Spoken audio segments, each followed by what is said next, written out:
Just want to do a quick introduction about what this program is and who the two people on your screen that you're looking at are.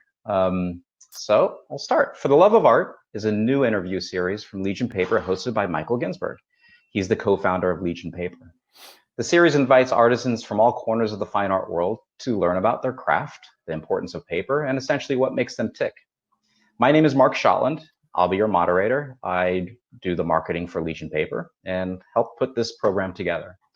Throughout the interview, we will invite you to post your questions to the chat window on the right-hand side of your screen. I'll do my best throughout the interview to moderate the questions and interrupt Sandy and Michael if there's especially if something's relevant to that specific part of the interview. Occasionally, if something happens with your screen, it freezes up, or if you drop, just simply refresh your browser or click the connect button that's at the top of your screen. We will be recording this, and so we will send out a replay of this shortly after today's event, and we will also post it to the YouTube channel on Legion Paper. Michael Ginsburg, who you see there on your left, began his career in the sample department of Crestwood Paper in 1964. In the 1970s, Michael concentrated his efforts to expand the availability of fine art papers in the United States by introducing new papers from around the world, which are considered landmark brands to this day, such as Somerset, Stonehenge, Revere, Coventry Rag. In 1994, Michael, with partner Len Levine, formed Legion Paper with the objective to become the largest importer and distributor of fine art papers in North America. Michael continues to source and create new papers for an ever-changing market. Michael's guest today is Sandy. We're very excited to have her with us. She's an artist, educator, and author, amongst many other talents that she has. Sandy became a pioneer in the use of watercolor and alcohol ink on Yupo paper, being one of the very first artists to experiment with this synthetic paper. Her passion to share her techniques and inspire others, accomplished and aspiring artists, led to the establishment of Learn, Love, and Create, which is an online platform of painting workshops using Yupo paper. And with that, I introduce you to both Sandy and Michael. Well, hello, and welcome. I just want to say that Sandy is a real name. I questioned Sandy about this. I said, Sandy, what's your last name? She said, Sandy. I said, what's your first name? Sandy. So Sandy is a real deal. And Sandy, I want to thank you for allowing us to do this with you. I mean, this is fantastic. It really is. And I know that you did some preparation. I mean, you have a little bit of a slide presentation, and I for lack of losing time, I'd really like to go through it. So I'm going to turn it over to you, and if need be, as Mark said, we may get some Q&A, and I may interrupt you with a question that I have as relates to whether it be a Stonehenge Aqua, whether it be Yupo, whether it be Stonehenge Black. So, Sandy, it's your platform. Go. Okay. Well, thank you very much, Michael and Mark. I'm happy to be here, and I'd like to share some of my history with you guys. So I put together a slideshow, and my first question, by the way, Sandy, was how did you get started? And I know that's the first slide. Well, I got started very early. In fact, some of my earliest memories, my earliest memory is of me creating very, very young. And I guess I was born with the urge to create. So it started way back, as far back as I can remember. So I'm just going to go ahead and start showing my slideshow here. It was a little bigger, and we had to kind of pare it down. So it's fine. Okay. Don't worry about it. All right. Okay. So this is the cover sheet, and these paintings were done on Stonehenge Aqua, the white cold press paper. I started using that several years ago when I found out about it from Legion Paper. Sandy, we can't see your screen. Yeah, I don't think you're sharing it quite with us yet. Okay.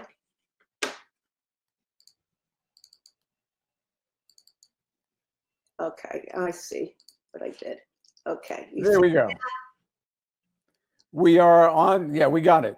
Okay. Yeah, these paintings were done on cold press cotton rag. This is Stonehenge Aqua. And I discovered the Stonehenge Aqua a few years ago through Legion paper. As I said, my art career started very early. I'm a graduate of Moore College of Art in Philadelphia with a BFA. And shortly after college, I started an advertising, illustration, and sign studio. We were one of the first companies in the South Jersey area to do sandblasted signs. They were very popular in California, and we decided to start doing that ourselves. I also did a lot of advertising, logos, illustrations.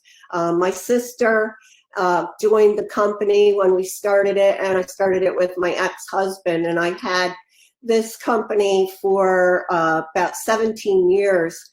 We had 8 employees when I ended up leaving the company.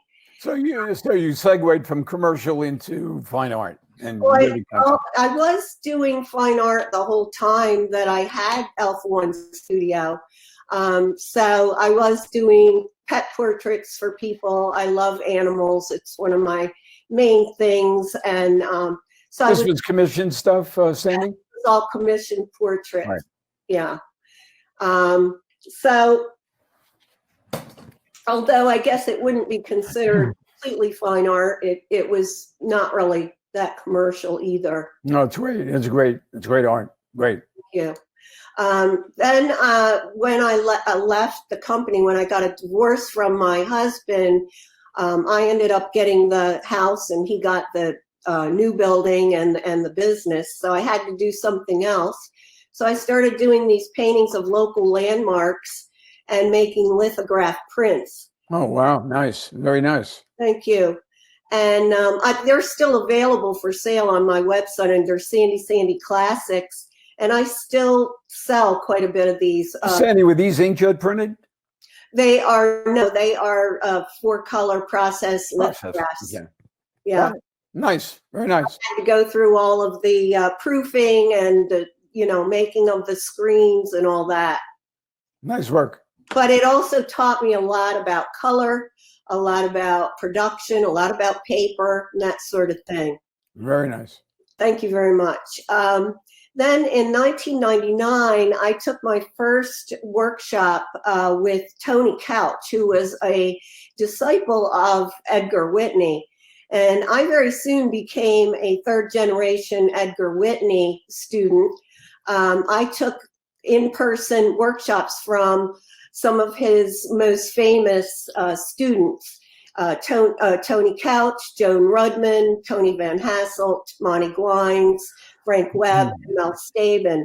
And he really revolutionized my art as well as my way of teaching. I started teaching art very early on. I ran summer art camp in my parents' garage starting when I was 13 years old. And so I was kind of an entrepreneur even back then. But when I started taking art lessons from these masters of watercolor, my style really changed. I started to loosen up and explore art a lot more. You know, what was interesting, Sandy, is that you once told me that the first person you ever really learned from was John Nagy. Yes, that's true. John Nagy. And that was black and white on TV. That's right. I started watching John Nagy when I was 7 or 8 years old. Wow. On TV. And John Nagy was my first art teacher. He taught me how to draw. He taught me how to hold my pencil like a wand and use my whole arm to draw and sketch. And so Sandy, what is this piece? This is watercolor on Yupo. This is one of my very earliest Yupo paintings.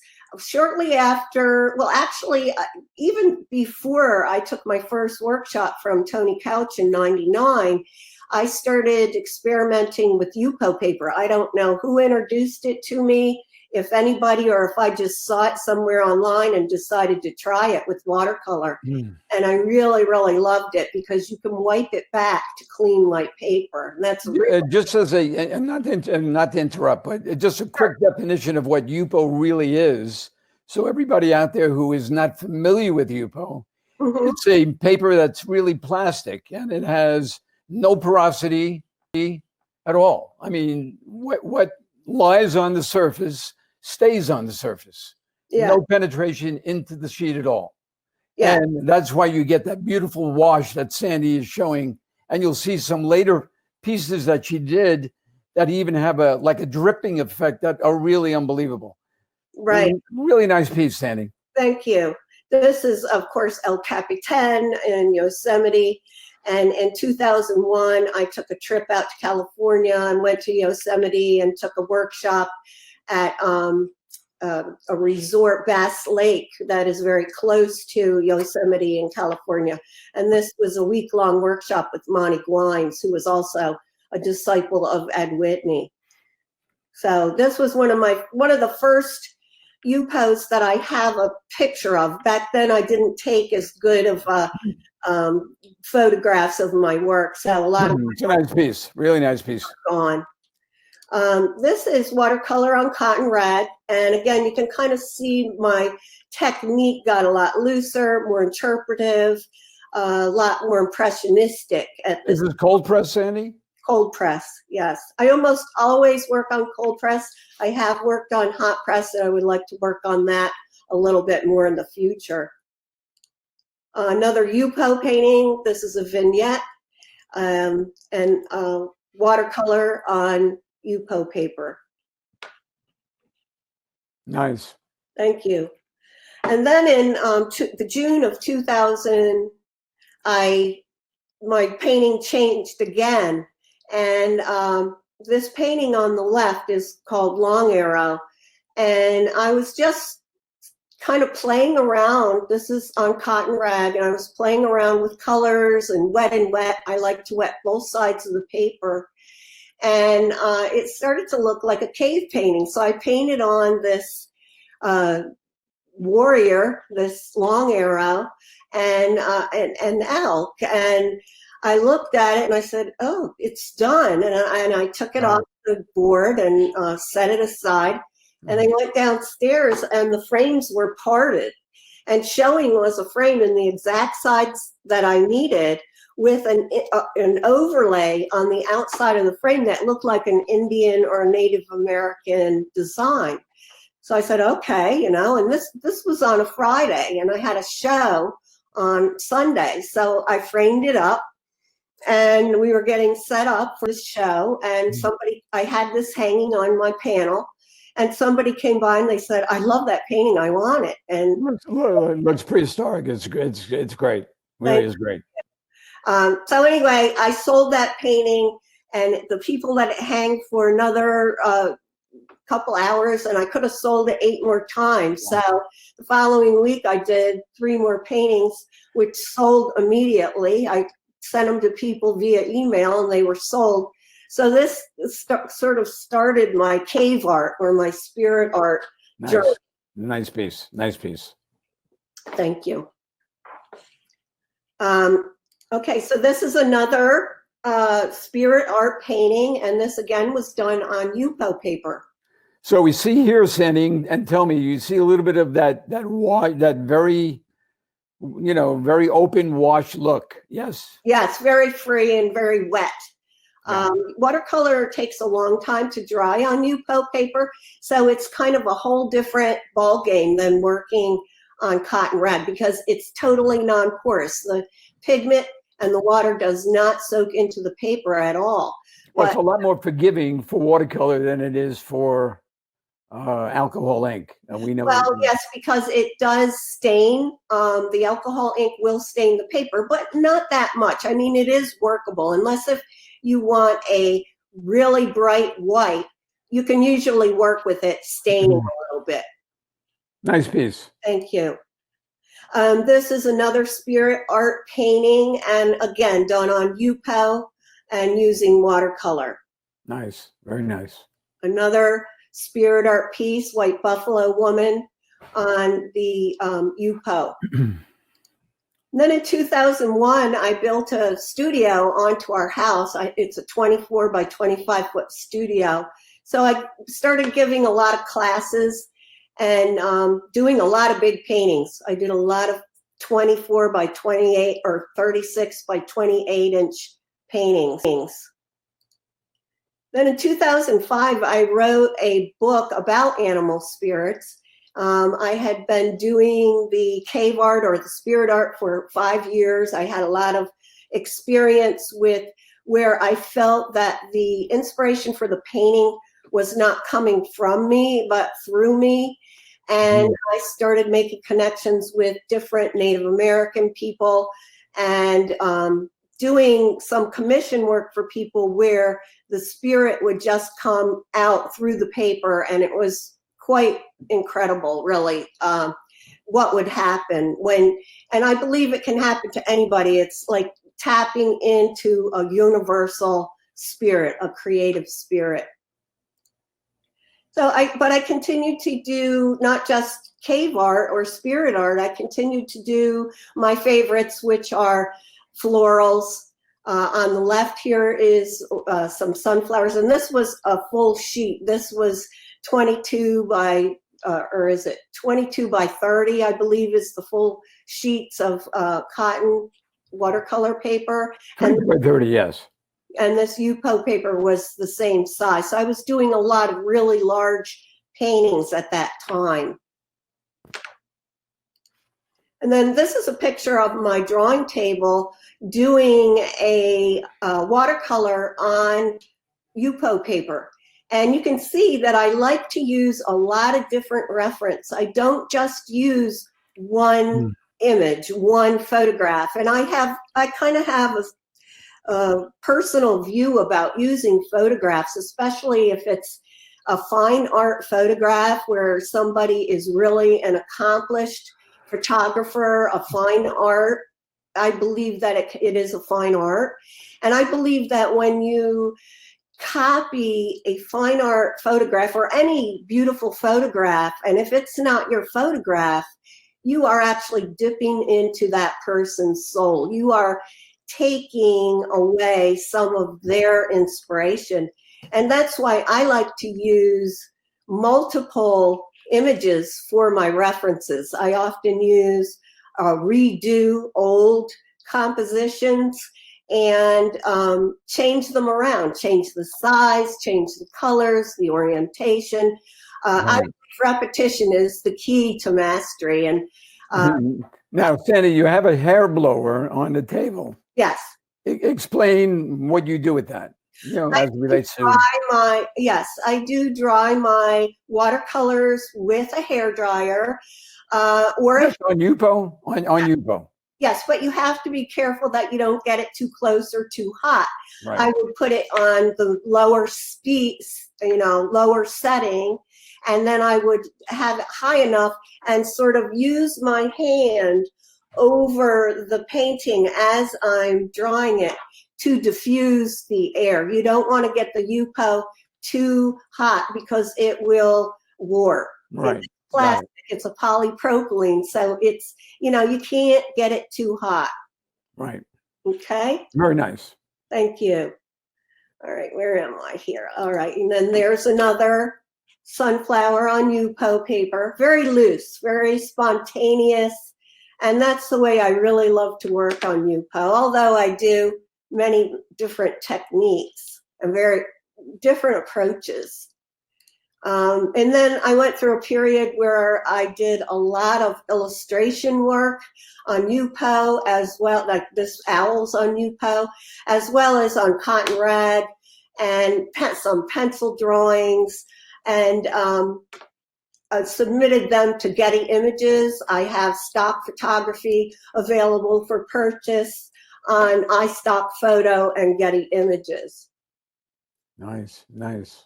So I not only did, I have over 270 watercolors and illustrations, and I have over 750 total images with a lot of photographs as well. Very nice. Thank you. Okay, let's see, wait a minute.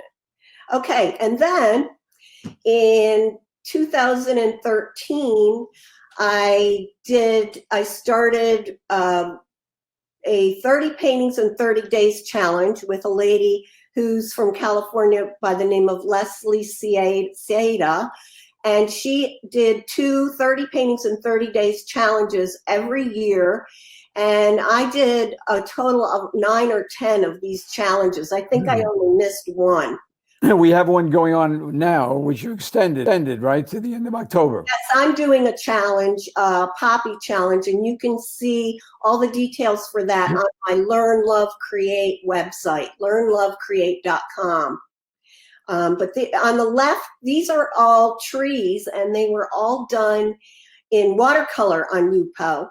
And on the right is alcohol ink on Yupo paper. And all trees again. So the first on the left, the watercolor on Yupo was done in 2013. And then in 2017, I did 30 paintings in 30 days in alcohol ink on Yupo. And Great idea. Very, very similar. And because the pigment does not soak into the Yupo paper with the watercolor, the colors remain very bright and brilliant. And you don't lose 30% of the brightness like you do on cotton rag. So it's very hard sometimes to tell, even my own paintings, whether it's alcohol ink or watercolor. Really? So I make it a habit that I document on the back of the painting whether it is watercolor or alcohol ink, because if I don't seal it right away, I may come back a few months later or a few weeks later and not be able to tell if it is watercolor or if it's alcohol ink. And it's very important to be able to tell the difference, because you have to seal these paintings. You have to spray the watercolor with an acrylic sealer, because you could always reactivate it. You could always come back even 10 years from now and put water on it and wash it away. Wow, so great. Watercolor with an acrylic spray, and I seal the alcohol ink with a Camar varnish. It's more of a alcohol-based spray. And then I go over it with a UV resistant clear, an acrylic clear. So the alcohol ink is a two-step process to seal it. And the watercolor, you would just seal it with the acrylic spray. Yeah. So it's important to know the difference, but don't you think it looks very similar? No, it's fabulous. Great. Nice art. Thank you. Great art. Okay, so this is also watercolor on Yupo paper. This was from another 30 paintings in 30 days challenge. I see a little bit of Van Goghish, no? Yes, I was always very influenced by Van Gogh, even as a kid. And you'll see a little further on a couple of the workshops I've done using a Van Gogh theme. Yeah. These are some of the demos that I've done for you guys at Legion. The top 3 pictures were from Boston last year. And the bottom picture, were from some New York City demos that I did over the years. And important to note now, given what we're living through, Sandy, that you are doing online workshops. Yes, I am. And I have been doing online workshops since 2016. And but I did my first actual 13 Zoom workshops, Zoom lessons this summer, and they were very, very successful. And I enjoyed it. And I think everybody did. Great. So I've done a lot of classes. The top picture was a demo, a workshop that I did through Legion Paper. It was sponsored through Legion Paper, and it was for a fundraiser for a local art center. Where are all the men hiding? Pardon me? Where are all the men hiding? Oh, there's one. Most of my students are women. I don't know if, I think a lot of men don't want to take a painting class from a woman. Ah, They feel intimidated. I don't know. I don't know why, but that's the way it is. I would say 90% of this industry, as far as I know it, is women. yeah. So Nice. Nice. okay, so and then these were workshops at my own studio. I like to serve lunch for my workshop students, and we make it like a party atmosphere. I have hats and party favors, and we make it like a celebration because I believe it's more about the process than the product. I agree. I have 12 tips for painting and watercolor on Yupo. This is an important, very, very important slide. Yes. And we're going to have a link for you to find these cards. It's a free download, and it tells you many tips as far as sealing and working on the two different mediums on Yupo paper. Right. This will be, by the way, that slide will be posted by Mark if anybody wants to Okay. come back to it. Yeah. I have links. Yeah, I have links on my website and all. And I have two different Facebook groups. One is Yupo Artists and the other is Watercolor on Yupo paper. So if anybody's interested in joining us on Facebook, we have some really great artists and some incredible art and discussions that go on in these groups. Okay, this in the upper left here is a real quick time-lapse video that I have on YouTube, and it's my most popular YouTube video. I think it's got close to 10,000 views. Wow. And this video was one of the very first videos that came out about 3.5 or 4 years ago, doing alcohol ink using canned air. And now, which alcohol inks do you use? I use Ranger inks. And these paintings on the right, these florals on the right, were all done with using only 1 or 2 colors of alcohol ink on the Yupo paper. The Yupo paper in the upper right here, that first floral, that is just pitch black. That's all the color is, pitch black, using isopropyl alcohol and canned air to blow that out. No other color was used on that, but because black is made of so many different colors, the colors come out on the Yupo paper. You know, it's every color. That's what they say, right? Yeah, but it doesn't work that way on all the different papers. I'm sure. Very nice piece. Thank you. Okay, here's one of the Van Gogh workshops that I did.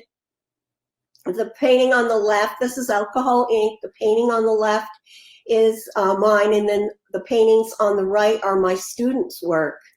Wow. And, I kind of feel like I get people in the mood for these workshops. I feel like Vince is kind of there in spirit, and he's looking over our shoulder, and he's giving us inspiration. And I usually read some quotes at the beginning. I'm a big quote reader and inspiration seeker. And so, I try to get people into the mood of creating and try not to make it so serious and such a life or death situation. People get so tensed up and feel like they have to produce. And it really should be more of a going inward and a meditation and loving the process. A good point. Good point. Nice pieces. Thank you. This is another workshop that I've done. I've done quite a few Van Gogh influenced workshops. This happens to be a class that I have online on my Learn, Love, Create website. And on the left here is a cat watching my demo. Somebody sent me this picture that their cat was very captivated by my techniques. He's missing a brush in his hand. That's it. So very nice. Thank you. The dripping effect. Yes, this is from my Fundamentals of Alcohol Ink course, my module number 6.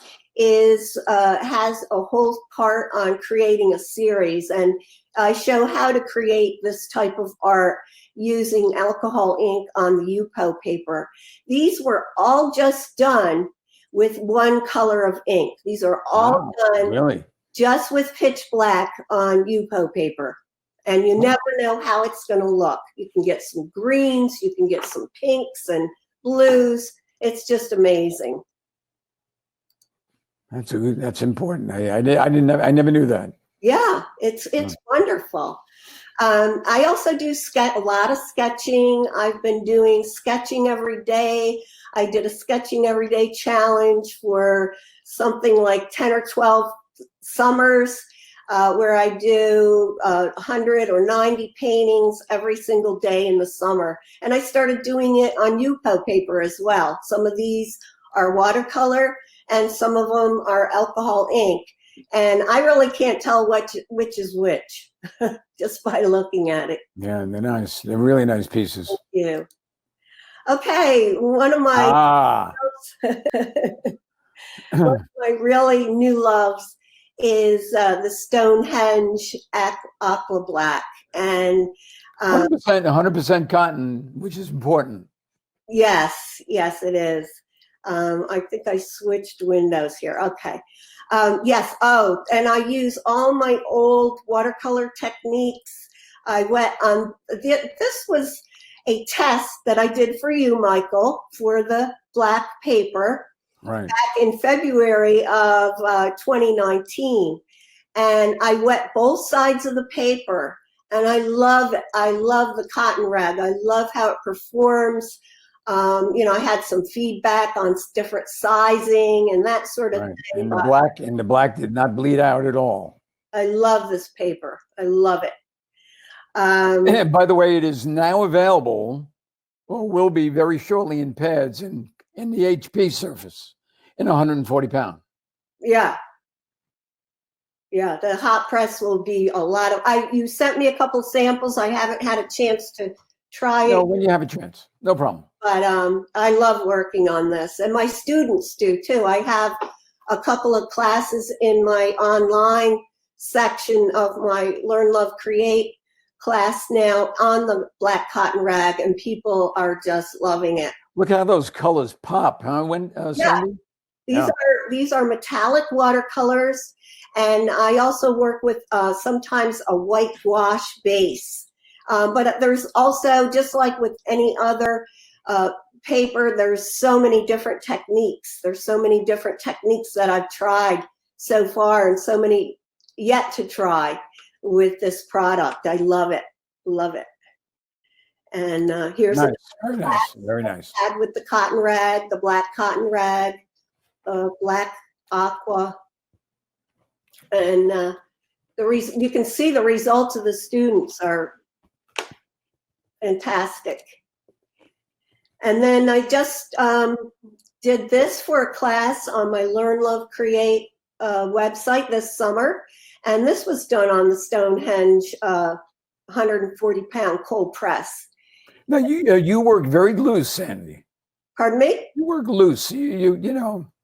I like to work loose, although I was trained as an illustrator, and I love to tell a story.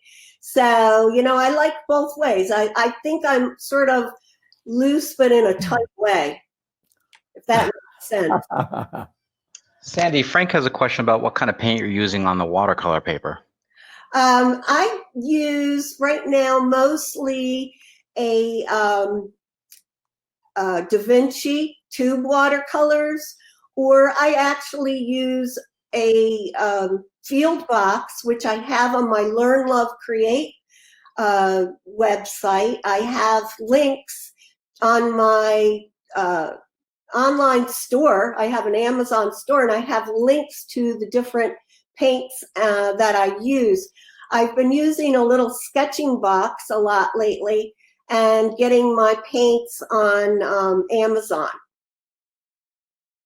Nice piece. Thank you.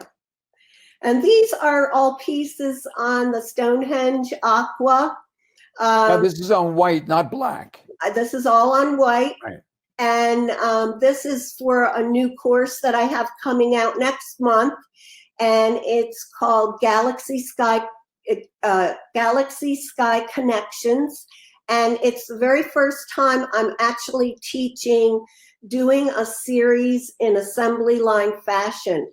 I have been working in assembly line fashion for many, many years, but I've never yet taught a course in it. And this course is going to be really great for beginners to advanced, because I also have traceables involved. I made lots of download sheets, and I show you how to design your own piece, as well as how to use images. Now, when is this going to be, Sandy?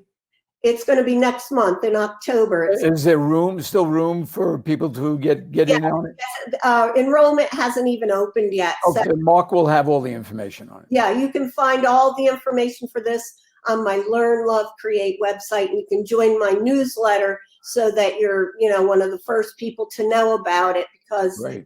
Right. Very nice. Yeah, and I'm probably going to be incorporating some Zoom lessons as well, because those worked out so well this summer for my Poppy course. Great. And then these are images from my Poppy course, which I have now put onto my Learn, Love, Create website. I had 12 different lessons, and I've combined 2 different modules into each singular module. So like the first one covers journaling, the second one covers watercolor on Yupo, the third is alcohol ink on Yupo, the fourth module is metallic watercolor on Aqua Black, and the fifth is wet and wet watercolor, where I show you how to wet both sides of the paper, work on the Aqua cold press, and then the 6th lesson is alcohol ink markers, and I show how to use it on a porous paper as well as on a non-porous paper on Yupo. Right, and this offer will be available to everybody, and it'll be listed at the end of the segment. Right. It's actually listed right now. If you click on the offers tab, you'll actually see the just a reproduction of what Sandy's showing you on your screen right now, but it'll be on throughout the presentation. Thank you, Mark. Okay, so should I stop the slideshow? You can keep going. Keep going. We have plenty of time. Keep going. I don't have anything else. I mean, if you want me to go over something, but I went through the whole slideshow. Well, one of the questions that come up, first of all, I do want to mention that we just came out with a range of Yupo in circles. Yeah, that's been pretty popular. I haven't tried it yet. And that's going to be available. That's pretty popular. That's going to be available. Great. Sandy, what about adhering your pieces to a substrate for framing? What do you do? I do not paste or glue my Yupo down. I frame it and mat it the same way I would if I was using a cotton rag. I hinge it to the top of my mat, and then I use a backing board and frame it under glass. You use UV or regular glass or UV glass? I don't, especially for my watercolors, I don't think it's necessary to use a UV glass. You could, if you really wanted to, for alcohol ink, but I don't, but you could. And just that UV is very damaging to any piece of art. Right. So you should always hang your art out of the sunlight. Always. 100%. But, I've had paintings, Michael, hanging in my studio for years and years. I mean, even since college. And most watercolors are UV rated. So you don't have to worry about, them fading that much. Certain colors, reds will fade more than others. But watercolors are already pretty, professional grade watercolors are already pretty UV resistant. The alcohol inks are a little bit more fugitive. That's why I use three coats of varnish and at least three coats of the UV resistant clear, and I make sure that it's hung out of direct sunlight. Right, right, right. Sandy, where do you see, as a result of this pandemic, where do you see your reach, your enrollment? I mean, Well, I think, I have a lot of students who are in the local area who are, now taking Zoom and that sort of thing. So I'm still reaching most of my local people that still want to learn from me, that still want to be part of the group. I did have people from Canada and California in my last Zoom class, but I don't know, I think it's hard in the sense that now everybody's doing online courses. yeah, really, 100%, without a doubt. So you have to have an online presence. yeah, and it's hard to tell. It's hard. Now you keep going back and forth between Stonehenge and Yupo. Is it the mood? Is it the mood or the subject? What is it? A lot of it's because I want to compose lessons for my students, and I get worked up about something, and I almost always work in a series. So if I get on a aqua black kick, I might do it for 3 weeks straight and not want to create with anything else, because Right. I believe that working in a series is how you really hone in on your skills and your ideas. I've been working in series for many, many years, and it's like I tell my students, I think art is one of the only disciplines where people don't repeat themselves enough. I think I talked to you about this before, Michael. I was a musician as a kid, and we didn't What did you play? Playing the scales to playing a complicated classical piece. You play piano. Pardon me? Piano? What did you play? Guitar. I played guitar. classical guitar. Really? Wow. And so, a dancer, an actor, a musician, they practice the same thing over and over and over until they refine it and perfect it, and then they move on. Whereas seems to me like artists today, they want to do one piece one way, and then the next week they want to do something totally different, and they aren't repeating and learning the principles and the elements, the basics enough to move on. They're not perfecting their techniques and their skills before they're trying to do something else. So I think it's really, really important to, perfect, refine, to practice the basics. You have to crawl before you can walk. You have to walk before you can run. And you have to have the patience to persist and, refine your skills. Well, you outline, taking Yupo as an example, do you outline all of your work in pencil on Yupo? It really depends on the technique that I'm using. I do a sketching technique on Yupo. Usually I do go in with pencil line. Sometimes I do a drawing on a different piece of paper, like I teach my students to learn drawing on a grid. And then they take that grid and they transfer it on, they take the drawing that they did on the grid and they transfer it onto their Yupo paper, either using a light box or a window as a light box.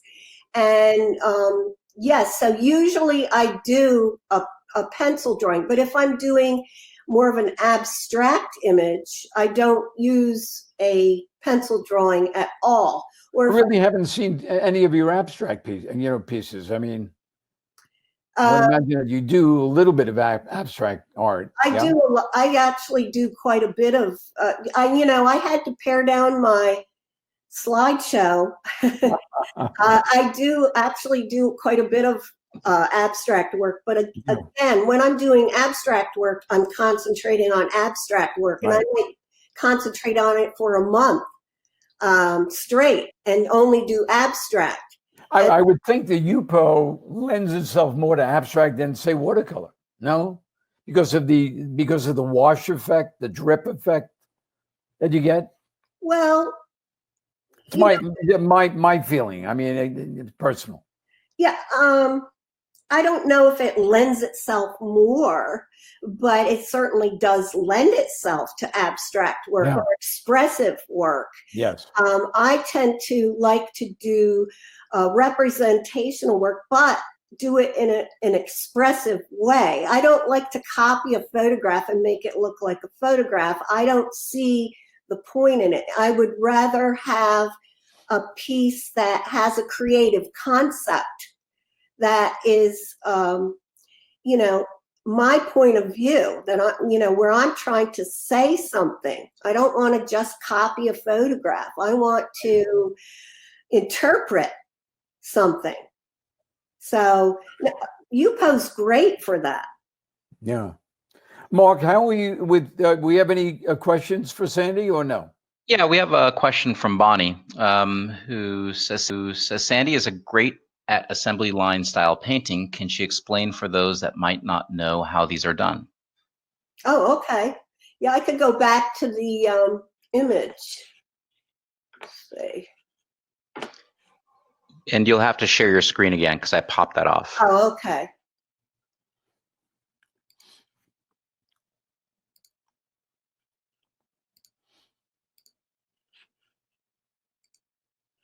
Okay. Can you see that? Yeah. Okay. All right. So this is the course that I have coming up, and these were all done in assembly line fashion. So first I did my pencil drawings, and I laid out my ideas in thumbnail sketches, smaller than my actual painting. And I came up with my ideas. And then I did my full-size drawings. And then I did all my backgrounds together. I laid all my little pieces of Yupo out, made sure they were the same size. And then I actually worked 2 by 2 on these. I laid 2 pieces out, and I used the same exact colors. And knowing what I was going to put on these, because I already had my thumbnail sketches and my designs ready to go, I then just started creating these galaxy skies. And these were done wet and wet. I wet both sides of the paper, and I would do 2 at a time. And then once they were done, I would transfer them to a porous cardboard, a non-corrugated porous cardboard, and they will dry completely flat. So I do not staple or tape my watercolor paper to a board. I wet the back of my paper and the front of my paper, and then when it's at a stage where it's almost dry, I transfer it onto a piece of non-corrugated cardboard, and it will dry completely flat. So then after I did 2, I did 2 more and 2 more and 2 more, and I just keep going. I only did the backgrounds. Then I transferred all of my artwork to all of my images, all at the same time, because once you do one, you're sort of geared up to do the next one and the next one. So it's a great series. It really is a great series. Doing one at a time. Yeah. And I mean, you're only doing one piece at a time, but you're doing the same step one after the other. So I drew the rabbit on, and then and the moon, and then I went to the deer, and I drew the deer on and the moon, you know, so each step is repeated. So then I would come back and do my dark shape, and I did them one after another, the owl, then the deer, then the wolf, you know, so one right after the other. Then I splattered on the stars, one right after the other. So, and then did any detailing, that final detailing, like maybe adding a little bit of white gouache here and there or something, maybe to the moon or whatever, as my final step. So each step is done with all of them. Very nice. Can you explain, Eileen has a question, if you can explain how colors might vary depending on the type of paper that you're using. Oh, the colors vary a lot depending on the kind of paper that you're using, because the cotton rag, the cotton is so absorbent that the colors will soak in to the fibers of the paper. And I know that some of these, I may even have dried it completely. And then if it was not dark enough, I would come back and completely wet the front and back again. And I show this in my demonstration in the course. And I just paint right over the initial wash and darken it. Whereas with the Yupo, if you were to completely go over a dried wash, you can do it, but you have to be careful that your brush is not real wet, or you're going to pick up the pigment because it doesn't soak into the fibers of the paper. It sits on top. So it's a lot different in that respect. In your assembly paintings, are you letting the paper dry completely before you move on to the next steps? Yes. Yes. Once my background is done, I put that aside and I let it dry completely. And then I come back and I transfer my my center of interest, which would be the animals or the mountains or the trees, onto the paper using a light box from my it's actually on tracing paper, from my tracing paper sketch. And Bonnie has a follow-up question on the color. The importance of setting up color swatches on the paper you're using so you know the color. Is that important? And do you do that? And explain, if you could explain that too. Yes, I'm a big one on color charts. And it's really, really important to know what colors you have and to test your colors before you use them, both in alcohol ink and in watercolor. One of the very first things I have my students do is do a color chart. Do a color chart for all your watercolors, do a color chart for all of your alcohol inks, and do it on every kind of paper that you're going to use, because your watercolors are going to look different on Yupo than they look on cotton rag. And they're going to look different on any other kind of, like if you do watercolor on sketch paper, which I also do. Sometimes I just do watercolor washes on sketch paper. You should really do a color chart for every type of paper that you use with every medium that you use, because they're going to look different. Good point. Yeah, so, you know, this is the first frame is all that was also done in assembly line fashion. These three paintings were done together in assembly line fashion, and the three paintings on the left were done together. Now, this is on rag or is this on Yupo? This is on the Aqua cold press. Cold press. Mm-hmm. Yeah, I've started doing a lot more of this wet and wet on the cold press, because a lot of people don't know how to do this. They don't know how to do the wet and wet watercolor technique, where you're wetting both sides of the paper and you're not, you know, taping your paper down. Notice these paintings come all the way to the very edges of my paper. Now, when you wet, Sandy, when you wet, are you soaking the sheet or are you just dampening it?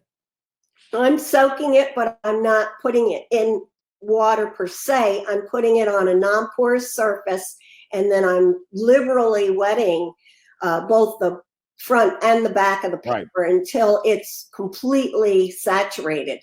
Right, but you know, just as a point in terms of the aqua, it is suitable to paint on either side. Yes. Of the sheet. Yes, and what I really like about the Stonehenge Aqua is it's got the cold presses a very nice, very subtle texture. And some of the other cold press papers I've used have a much bumpier surface. And the Stonehenge has a very nice absorbency to it. It dries really nicely and it performs really, really well. And I will add that it is not animal size. So it's very, very, it's good for the environment. And it doesn't smell when it gets wet like like most gelatin papers that are sized. Mm-hmm. Yeah, I've been trying to teach my students the importance of working on a cotton paper. This is 100% cotton, and the papers that are not 100% cotton are not suitable for wet and wet watercolor because they do not absorb the medium as well as a cotton paper. Cotton will always work better. Yes. So it's really a must if you want to, you know, I tell my students the paint is not as important as the paper. You know, you can scrimp on your brushes, you can scrimp on your paint, you can use a student grade paint. You're just going to have to use less water because student grade paints basically just have more water in them. So you're basically, you know, paying less, but you're getting less paint. So I discuss a lot about paint consistency. It's very important to understand how much water is in your brush, how much water is on your paper, and how much water is in your pigment. You want to control watercolor. And that applies to Yupo or cotton rag. It's all about learning how to control the water.